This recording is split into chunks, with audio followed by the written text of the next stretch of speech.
It's winter and it is bulking season. So let's talk about reverse dieting. Hello folks, Scientific Health with a K here.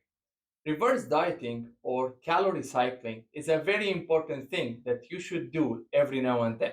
Let's start by its definition. Reverse dieting is a strategic approach to increase your maintenance calories and consequently elevate your metabolism.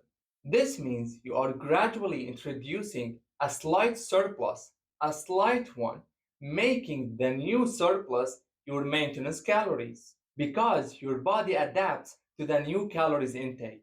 Reverse dieting is a great thing to build up your metabolism, especially after a prolonged calorie deficit diet, or yo yo dieting, as some people might say. This means yo yo dieting that you lose some weight and then you put it back on and so forth.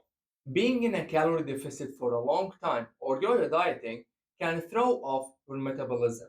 So, reverse dieting is a great way to bring back your metabolism to homeostasis. Another great thing about reverse dieting is you will have enough calories to start your calorie deficit diet later on. You will lose.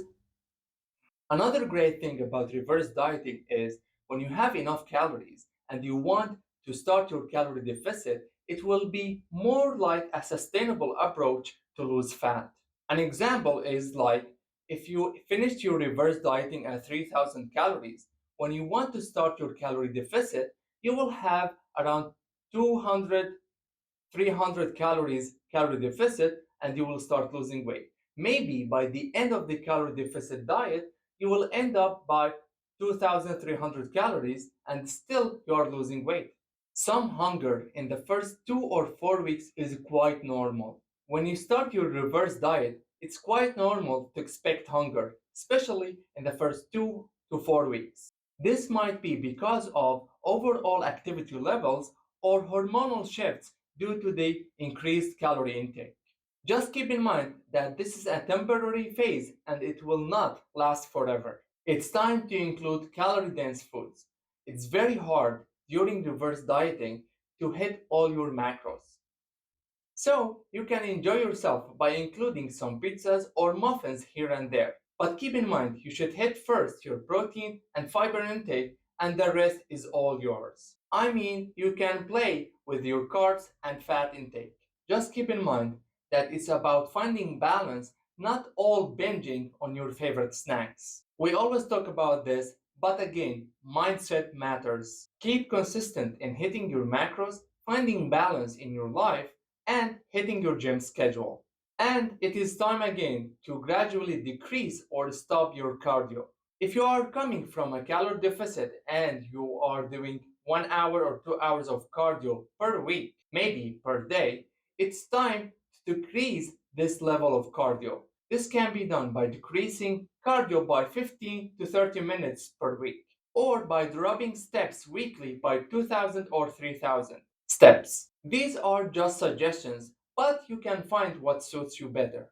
Now, let's clean some misconceptions about reverse dieting to make it as successful as possible. First, it's a weight loss diet. Yes, you might expect some weight loss at the beginning, but this is not going to last forever. Many factors contribute to the initial weight loss, and they are increased consistency in tracking and hitting the gym, accurate tracking of your macros, higher activity levels because your adaptive thermogenesis increases because you have increment in your calories. Maybe you started your reverse dieting on too low calories. And the best thing is that you have a faster metabolism that is outpacing the increased calorie intake. Second, it will be quick. The name of the game here is patience. Gradual calorie increase will allow your body to adapt, and this will prevent increased fat gain. Third, everyone should do reverse dieting. Well, not necessarily. If you have a normal metabolism and the body composition that you want, it might not be necessary at all. Reverse dieting would be ideal for those who came off calorie deficit or yo yo dieting for a long time. Or you have a target in your mind, and that is increasing your weight for a championship, or you want to have a better performance at the gym. And maybe you want to increase your muscle mass, then that's a great goal. The fourth misconception is that you will always increase your maintenance calories. It's very important to set realistic expectations because someone with a normal metabolism will not experience the same increase in calories. You have to listen to yourself, your coach, and your body's signals to say that these maintenance calories are sufficient for me to start with my next goal. If I may share something here, the best thing about reverse dieting that you are able to work out as hard as you can be at the gym. Increase your calories so you can have all the fun foods that you want. And maybe, just maybe, you can increase your muscle mass. I had my reverse dieting and I think I did something wrong because I started with a high body fat that increased more at the end of the reverse dieting. But hell, did I enjoy the increase of calories? Hell yeah. Did I have increased performance at the gym? Absolutely, I did. Just remember, compliance is the science and you have to be patient. I think that's it for this video. Check out the other videos about reverse dieting and about other studies. Beast! على العقل.